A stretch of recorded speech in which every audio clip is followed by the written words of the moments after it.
Good afternoon. I salute all of you who came out today to take off some time from this beautiful day to show your commitment to ending world poverty. Give yourself a round of applause, please.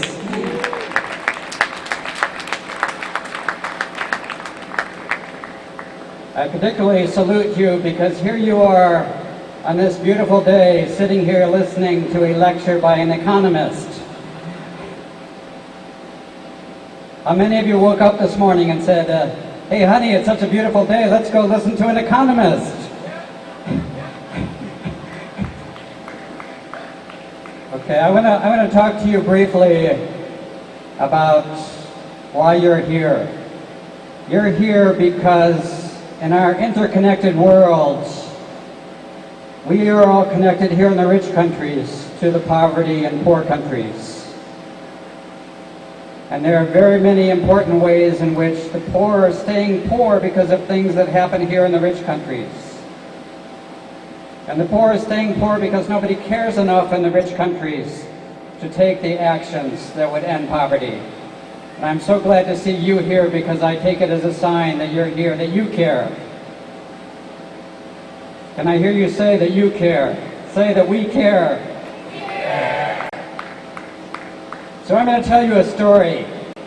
It's just one little story about the interconnection between poverty in one of the poorest countries in the world, Burkina Faso in West Africa, and some rich agribusiness in Texas, and how our actions contribute to poverty in West Africa. So Millennium Development Goal number 8 actually says we should have open and non-discriminatory trade with poor countries.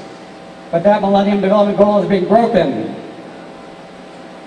We are not giving the poor a fair chance to help themselves out of poverty by producing for the world market, for producing for the U.S., earning high incomes for themselves and their families. Let me tell you this story. Now, this is a little bit of a wonky tale by an economist, so I'm counting on you to stick with me here, because you've already told me you care, and if you care, that means you want to be well informed about the issue. So let me give you a little bit more information about this issue. So let me introduce to you Congressman Randy Nagelbauer. Could I have the first slide on the... Can you all see Randy Nagelbauer? So Congressman Randy Nagelbauer, he has pushed through Congress gigantic subsidies for cotton growers in Texas, of which the primary beneficiaries are rich agribusiness who are extremely lousy at producing cotton. They only stay in business because of Congressman Randy Nagelbauer. And because of this, they flood the world market with cotton, mostly financed by the U.S. taxpayer, and they drive down world cotton prices. So let me show you a picture of a cotton farm in Burkina Faso. You see this cotton farm in Burkina Faso. Okay, so Burkina Faso is one of the best cotton growers in the world. They deserve to take over most of the world market. They're so good at growing cotton. And this is cotton grown by poor people. But because of Congressman Randy Nagelbauer and his agribusiness beneficiaries in Texas, the rich people in Texas, the people in Burkina Faso cannot make a living growing cotton. Here's a quote from a cotton grower in Burkina Faso. Let me put it up on the board here. This cotton grower named Ibrahima Ouattara said, "Cotton prices are too low to keep our children in school, to buy food, and pay for health." Let me say that again.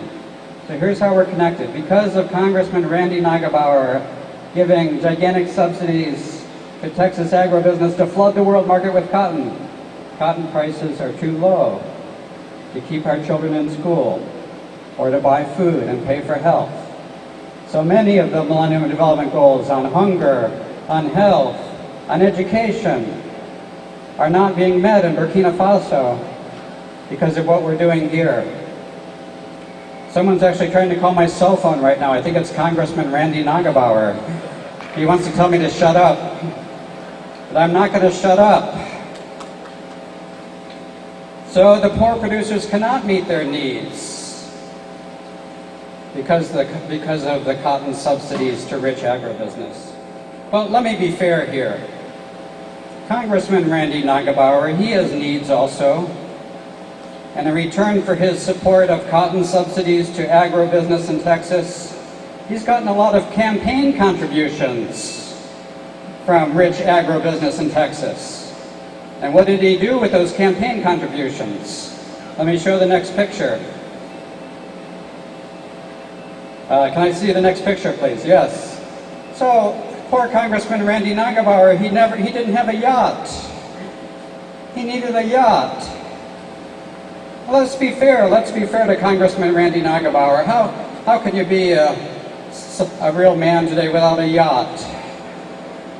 So he got a yacht thanks to his campaign contributions from cotton growers who don't know how to grow cotton, but who do know how to buy congressmen. So why is this still happening in our world today? Such incredible unfairness and injustice, that our Congress is enriching cotton growers who don't know how to grow cotton to drive out of business poor people in West Africa, millions of whom depend on cotton, who would use the money to buy essential medicine, food, and education for their families. Why is that happening? Well, I'll tell you why. Here's the reason why. I want you to, if you remember nothing else from this little talk, which is about over, I want you to remember this. Congressman Randy Nagebauer gets away with it because he is counting on the fact that nobody in the U.S. cares about the poor people in West Africa. Is he right? Is he right that nobody cares about poor people in West Africa? Is he right that when we come to the voting booths and vote for our congressmen, that we don't care what harm our Congress is doing to poor people in West Africa? Is he right? Do we care? Yes.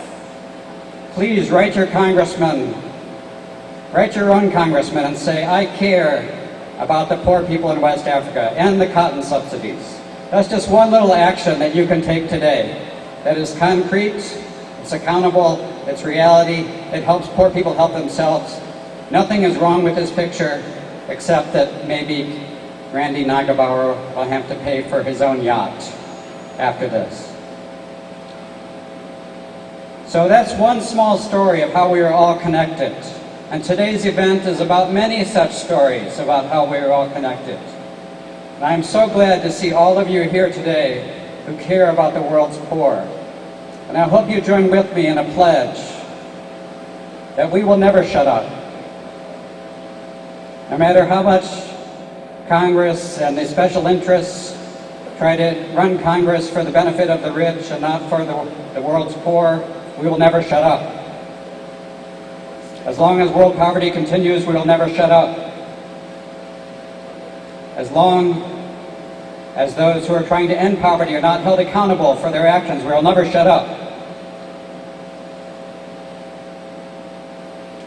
So I'm counting on you today to not only stand up, but to speak up. Speak up for the world's poor. Thank you very much.